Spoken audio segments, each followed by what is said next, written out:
E aí, gente, sejam bem-vindos a mais uma videoaula de Engenharia de Processos. Hoje nós estamos na unidade 4, que é a nossa última unidade de conteúdo, que vai falar sobre controles dos processos, tá legal? Para a gente entender controle dos processos, a gente vai ter que começar a entender alguns fatores que vão culminar lá na qualidade, né? O primeiro que eu queria discutir com vocês são os chamados indicadores de desempenho de processos. Vocês já tiveram nas aulas dos períodos anteriores, falando de indicadores, de KPIs, de indicadores, porque vocês falam de planejamento estratégico e gestão estratégica. Mas vamos ver isso aplicado no processo. A ideia, o pensamento central aqui é: a gente não gerencia o que não mede, não mede o que não se define, não se define o que não se entende, e não há sucesso no que não se gerencia, né? Então, para avaliar o atendimento aos requisitos do cliente, eu tenho que ter medição sobre isso. Para avaliar o atendimento aos requisitos da organização, eu tenho que ter medição. Para ter um instrumento efetivo de gerenciamento, identificando as deficiências, oportunidade de melhoria. Então, o pensamento inicial é esse, tá? O mapeamento de processo que a gente viu na unidade passada, e esses indicadores de desempenho. Então, o mapeamento de processo, como a gente já viu, possibilita e facilita a construção de sistema de medições, de indicadores, né? Avaliando em tempo real a execução da tarefa, medindo os resultados, os custos de produtividade, enfim, aquilo tudo que a gente já discutiu. A importância dos indicadores, né? Fase 1, sensibilização e motivação das pessoas. Fase 2, sistematização e avaliação dos processos. A gente está falando de mapeamento de indicadores do processo, tá?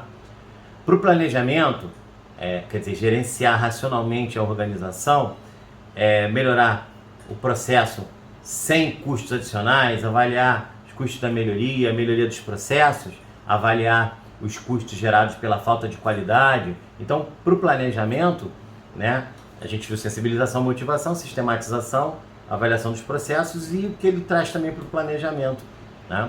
E por fim, para a redução de perdas de cliente, retrabalho, reprocesso, enfim. O que eu vou medir? Os processos prioritários, são aqueles que trazem valor agregado, os que consomem energia, trabalho, máquinas, etc. E os que se relacionam com o cliente externo, são processos muito críticos, que eu tenho que tomar um cuidado extremo. Quando eu vou medir, né? Eu tenho que prever o tempo hábil entre as medições, compatibilidade, a implementação das melhorias adotadas. Os intervalos de tempo entre as medições devem considerar os pontos críticos do processo. A periodicidade de medição deve ter características ajustadas a cada processo. Quem deve medir? Quem executa o processo, quem conhece o processo crítico, e quem conhece as rotinas, os gargalos. Então eu risco colocar a pessoa errada para medir um processo. Como medir?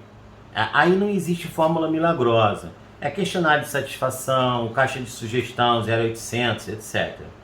Existem medições e correlações entre as unidades de medida, que são os desdobramentos dos critérios, e alguns fatores que são subjetivos e podem ser medidos pela falta. Exemplo, falta de segurança, número de acidentes.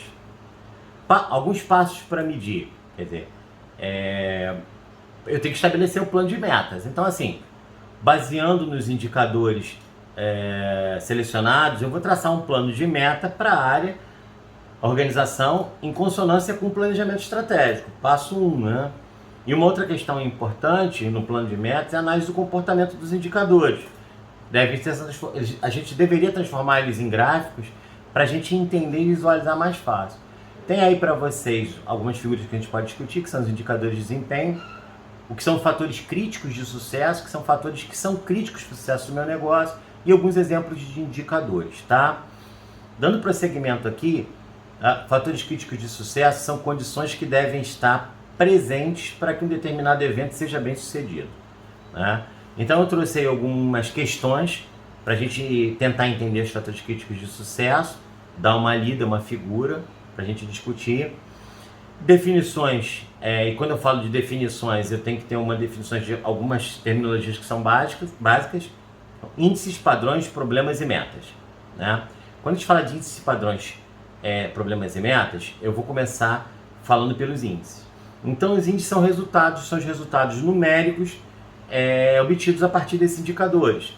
E aqui eu tenho os índices de qualidade, o índice de produtividade e o índice de capacidade. Né? Os indicadores de satisfação do cliente, então, eles vão medir coisas como o produto e serviço, como ele é percebido, a capacidade do processo em atender os requisitos.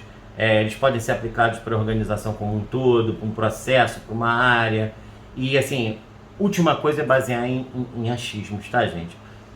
Ninguém acha nada, é tudo medido em cima de fatos e dados, tá?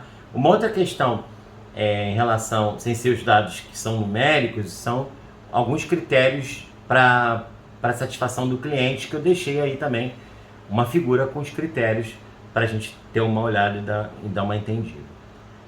Então, índices, definições. Índices, padrões, que são os valores de índice definido como referência para o processo, são os parâmetros para avaliação. Problema, que é todo desvio ou diferença ocorrido em um processo que impede que se alcance a meta, a situação indesejada, é percebido normalmente a partir dos índices obtidos e os padrões fixados. E por fim, as metas, que são quantificadas, fixadas no tempo, tem que ter tempo para o que dentro de determinado tempo, e os índices desejados em determinado espaço de tempo, então, tá legal? Fórmulas de cálculos, né? Para a gente coletar, enfim. E aí, antes de eu entrar em cada indicador, rapidamente, os indicadores de qualidade, eles medem a adequação ao uso. Então, eles medem a saída do processo, que é o produto ou serviço, né? Eles vão estar associados ao conceito de eficácia e mede se a organização está fazendo o que deve ser feito de forma correta. Eles são externos ao processo e, portanto, ligados ao cliente, porque é adequação ao uso, qualidade. Os indicadores de produtividade, que aqui estão ligados à proporção que os recursos são consumidos em relação à saída dos processos. Eles estão associados ao conceito de eficiência e tratam os recursos que gerarão os produtos e serviços, indicadores de produtividade, e eles são internos do processo, porque está ligado ao recurso.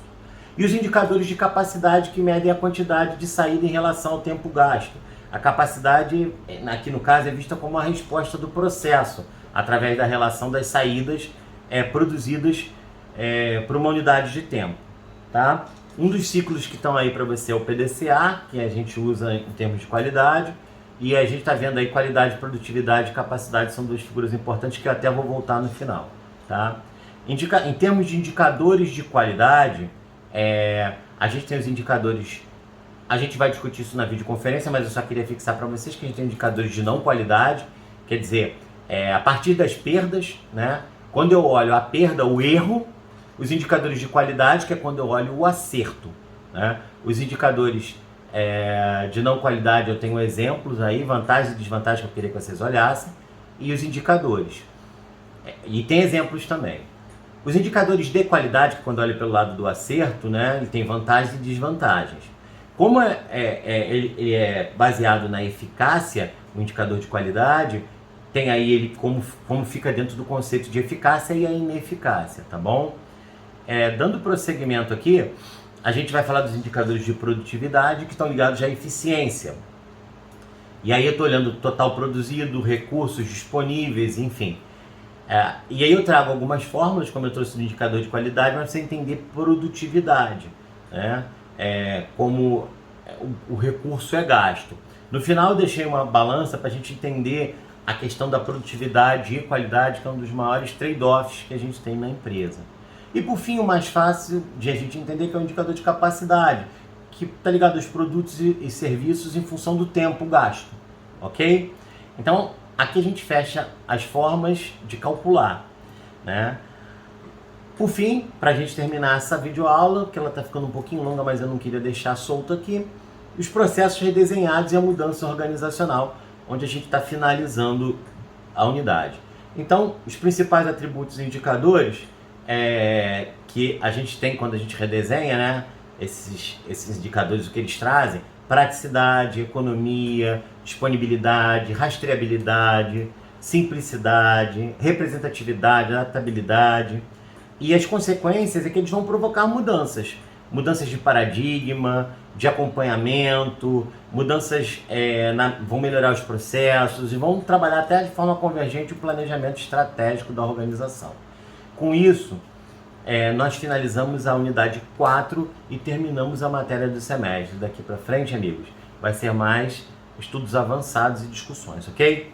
Um grande abraço e obrigado.